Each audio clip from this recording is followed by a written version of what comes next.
Добрий день! Хочу вам сьогодні запропонувати гру, яка називається «Одягни ляльку по стану погоди». У нас з вами є лялька, є картки, на яких зображений різний одяг. Розставили наші картинки. Запропонували нашій дитині, щоб вона по стану погоди вибрала одяг, який нам потрібний саме для нашої ляльки. На вулиці у нас весна, значить потрібно ляльку одягнути по-весняному. Також ми можемо нашу дитину трішечки запутати і поставити речі, які не відносяться до весни, щоб вона трішечки подумала і одягнула все ж таки нашу ляльку правильно.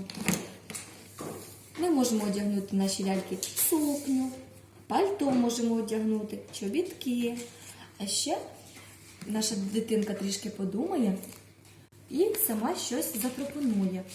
Також ви можете користуватися не тільки картками, а ще, якщо у вас дівчинка, у вас, звичайно ж, є вдома лялька і є одяг, ви можете запропонувати, щоб вона вибрала з одягу. А в кого хлопчик, можливо, є сестричка, і ви теж можете погратися в цю гру всі разом. Можете як одягнути як ляльку-дівчинку на прогулянку, так і ляльку-хлопчика.